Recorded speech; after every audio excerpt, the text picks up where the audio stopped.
Hello and welcome to my new instructional video where I will be showing you how I painted this particular painting in oils on canvas.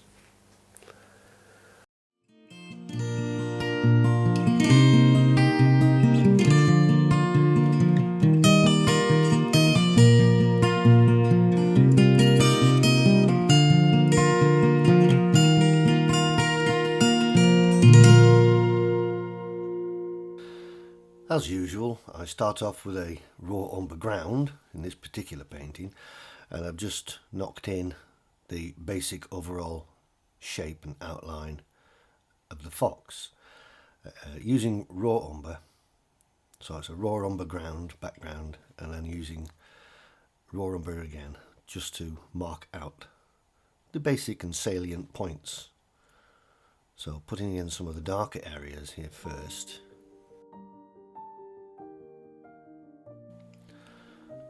So I'm going to get that composition right, so I know where everything lands on the canvas itself. And then putting in some of the higher key areas, the lighter areas, now, because if I put them in now, they won't tend to muddy up so much. So I'm just putting them loosely in, because I will be going over them later with a more thicker paint. More impasto.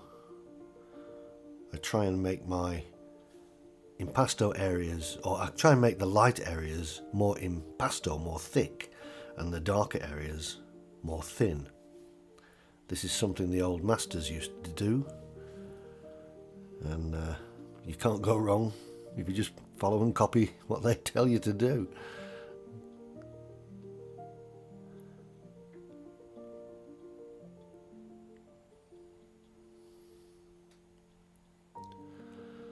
So now adding a little bit more of an orange tint to the coat. I want the light to really shine here, so the colours have to be quite vibrant in the lighter areas.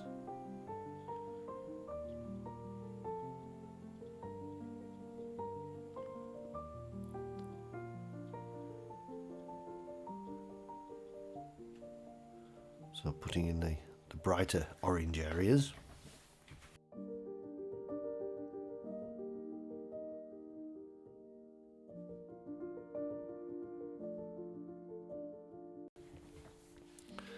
And this is cadmium orange with a little bit of the lead white alternative. Or you could use titanium white.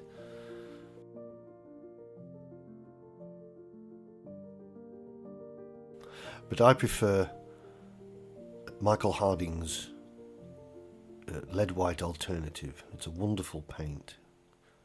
Lovely texture. Lovely feel to it. Nothing quite beats actual real lead white paint. I used to use it years ago when it was available,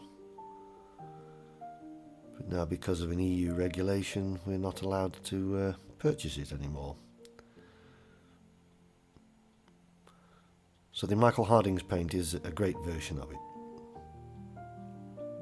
Although I do still have to sometimes add a thickener, impasto thickener agent to it, a medium, a paste, and one of the best ones I've found for that is liquid impasto, and also Lucas medium 5 painting butter medium. It's the Lucas medium 5 painting butter it dries very fast, and it is very, very good at doing its job of thickening the paint up. And it doesn't tend to make it too transparent either. It does seem to hold the body. So that's what I'm doing, adding some of that to the lighter areas. I will do that more towards the final part of the painting when I'm adding the highlights, with dabs of very thick light paint.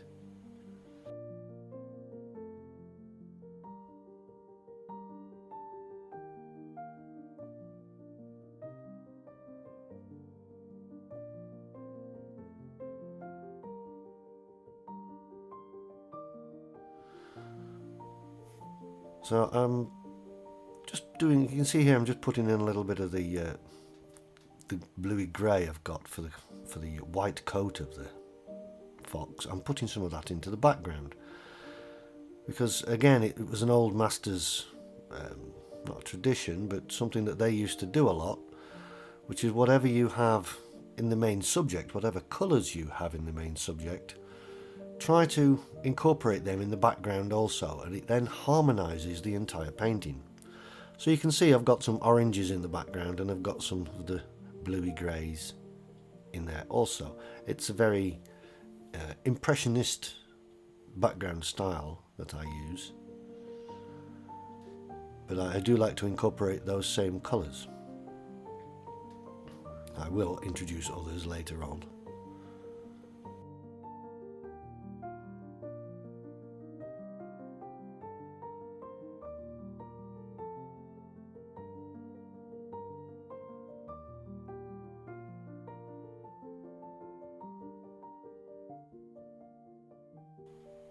Just slowly building up the lighter areas,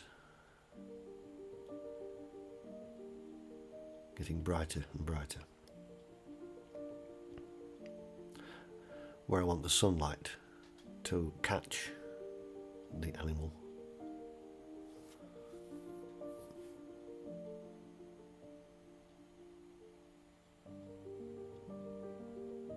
There are some little cooler areas of light on the ears.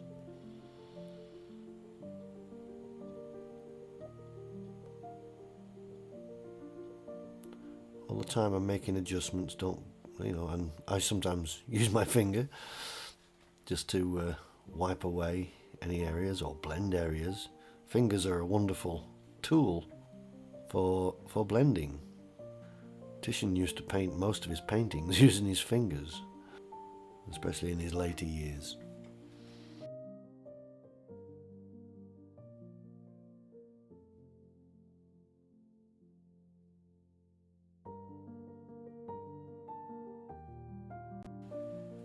So I'm getting a darker sort of red tone there for the underside of the fur, and where I think the darker areas of the orange fur should be, I'm just laying in some reds, and I will go over this again with add a little bit of burnt umber to it, add a little bit of raw umber to it, just to darken that red a little slightly and make it less vibrant for the darker areas.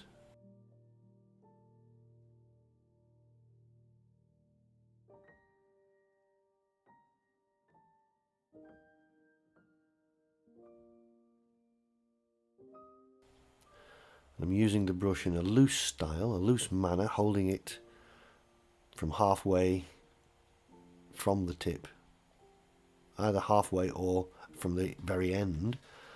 You can use it, and trying to use the whole arm instead of just the fingers to control the brush, which is what you would do if you were doing detail. You would hold it more like a pen or a pencil for tiny detail. But this is all about expressionism and the use of the brush to create wonderful shapes with the paint. And you find you can do that a lot better if you hold the brush further back. So there's some of the raw umber added to that darker area, added to the red, and it will produce the shadow effects.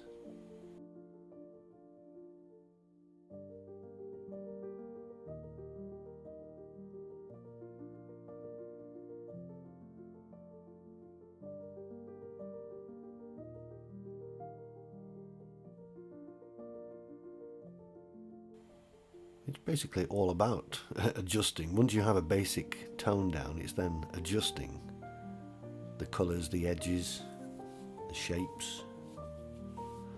So now I want this bottom part of the muzzle and throat to stand out, and the back of the head. So I'm just adding a little darker area with the raw umber with still some of the red in it. and it just throws the fox's head out. You see it more easily, in other words, creates a contrast, light and dark. I'm adding a little bit of, creating a green here. Now the only thing I'm using again is the cadmium orange with some raw umber or ultramarine to create greens. I will every now and again add a tiny touch of cadmium yellow if I think it needs it, but to harmonise it I tend to try and keep to the cadmium orange. It's almost quite a limited palette here because most of the time I'm using cadmium orange, raw umber and white. You could in fact, I suppose, do this entire painting just with those three colours, or two colours and white.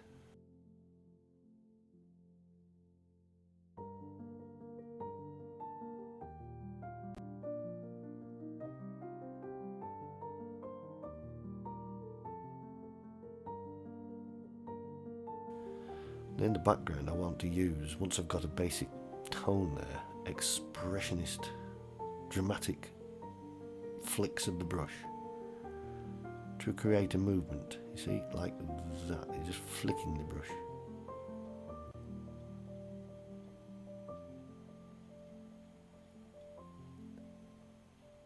That's a bit of a brighter green. I think I may have used a phthalo blue with a bit of the cadmium orange, and it just creates a bit of a cooler green, cool against warm, light against dark. You have to try and remember those two maxims.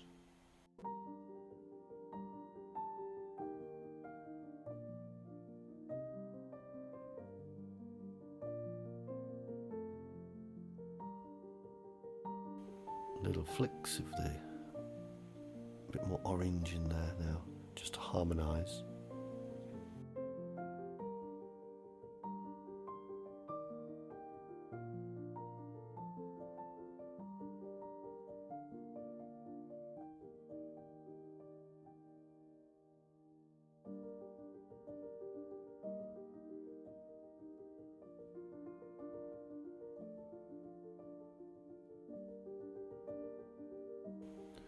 I could easily become too engrossed with this background. Every brushstroke in the background is as important as the animal itself. The painting is a whole. It's not just a subject placed on a nondescript background. Both have to harmonise with each other and yet stand out.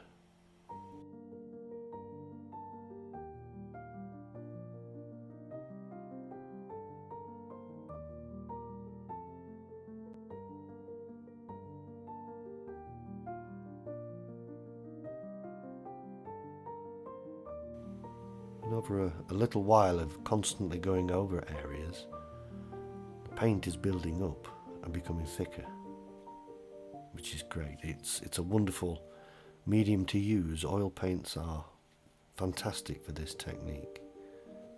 It is possible to do it in acrylic, and that will be one of my future videos, is to show how to get a similar appearance and painting style with acrylics.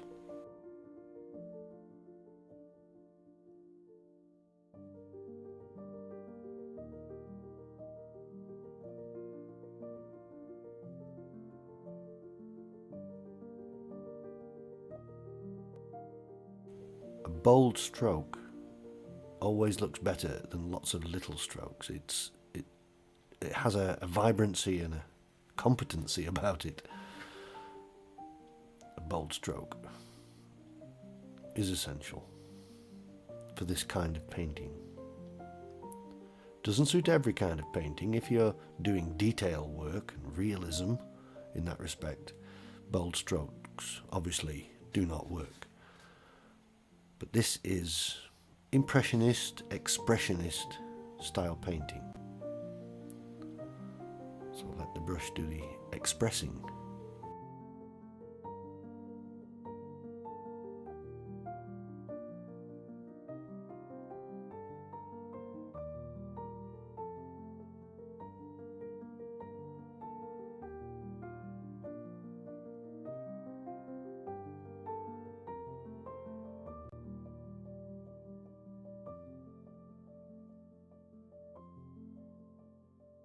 So after I did the basics of the painting and getting the basic tones in and shapes, the rest of the painting is all about fine-tuning.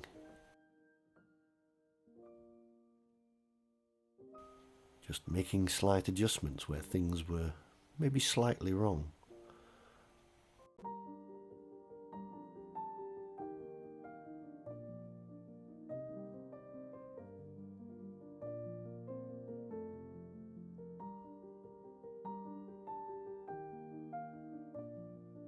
And then you come to the obvious decision to make at the end is when to stop. Well, the real answer to that is when you think it's right, when you think it's finished, when you think there are no more errors. Or if you think doing any more to it would be too much and would be too fussy. And that is a common trap to fall into while you're doing this painting, is to become too fussy with the little marks, where one big bold stroke could do it.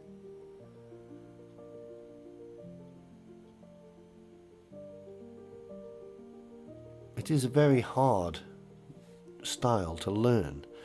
I've spent years painting detail and realism and hyperrealism, photographic realism, and to train myself to paint like this has been quite hard, very difficult in fact, because it's too easy to drop down a few brush sizes and fiddle away and do the tiny little hairs. It's too easy to do that, so you have to be very vigilant in staying with a large brush, and the larger the better.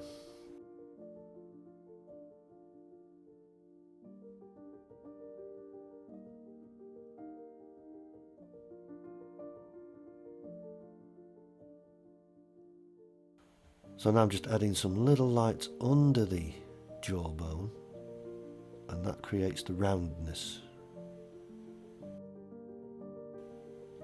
And little flicks on the tail to suggest hair. Not painting the little hairs, I'm just suggesting.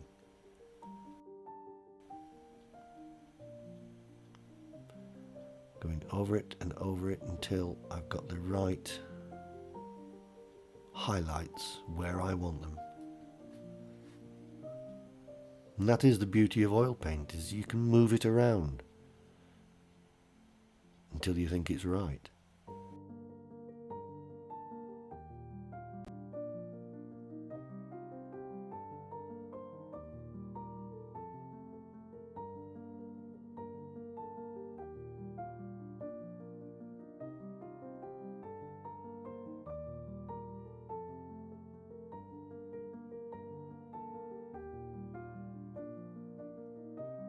And the blends between the light areas and the orange, just softening them slightly so they do blend and are not hard edges. As the light just catches the underside of the eye there, I'm just brightening that area, and the top of the muzzle. And this is just catching there behind the collar, little bits of light, and on its back.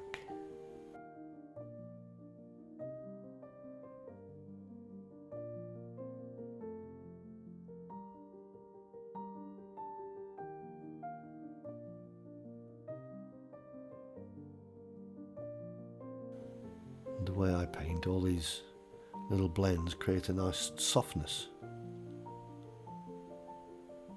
and a naturalness to the animal.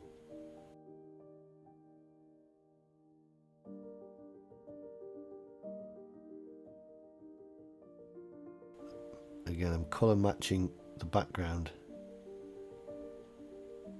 to the subject, adding some highlights here and there.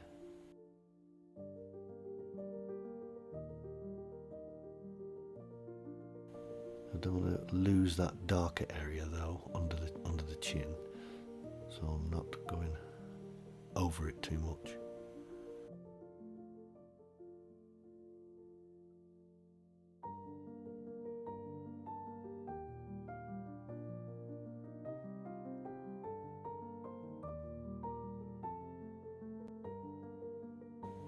I'm just reaffirming that dark area there behind the fox's back, and just one or two more little harmonizing strokes.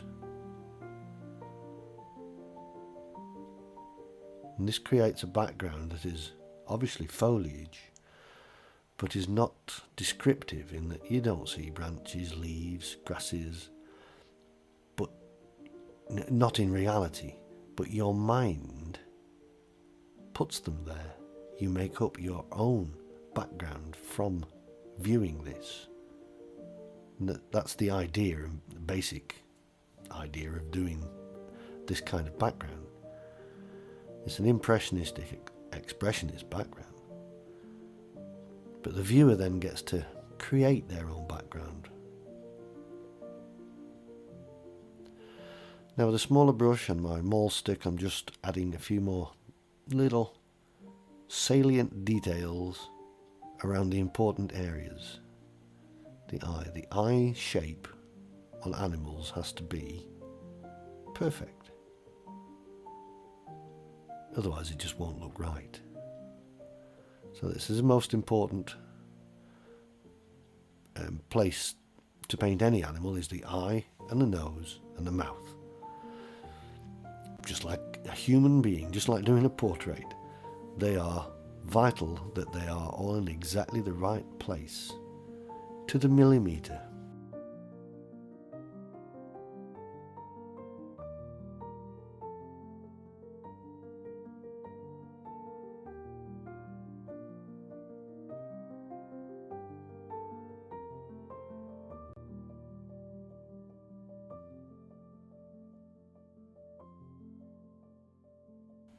Each animal has its own facial differences and character.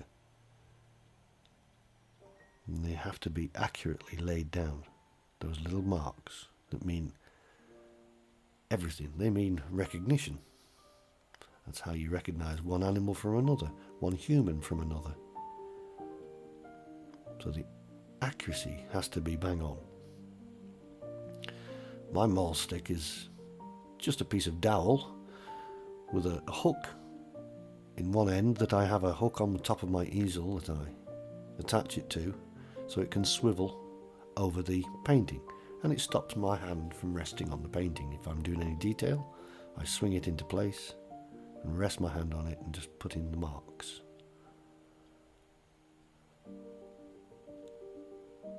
And how you can use little techniques like using the side of the brush. The side of the brush can create its own kind of marks, which are quite random.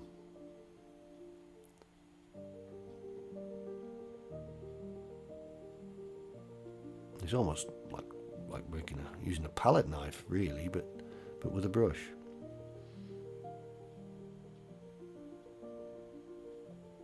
So I'm not actually painting individual hairs here. I'm just using the side of the brush to drag upwards.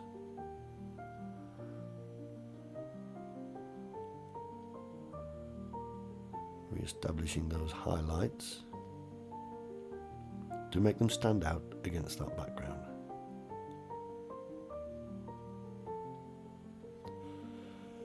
And the all-important highlight in the eye, and one or two little darker areas on the muzzle.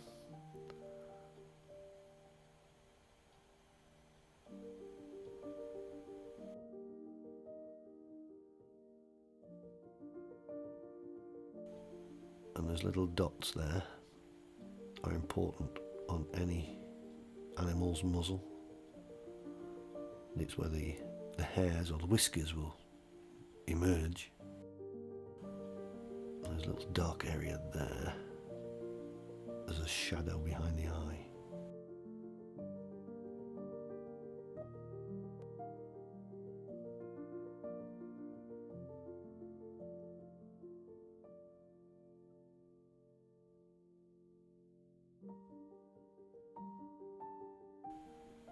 A few little tweaks here and there on the nose.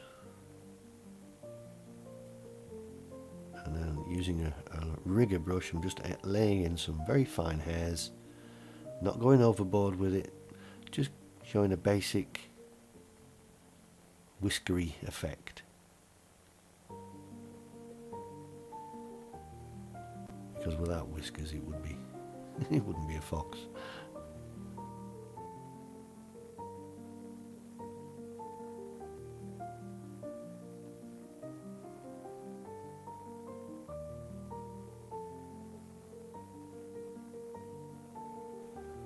One or two little flicks of hair, because no animal is perfectly groomed in the wild. And I think that's not far off now.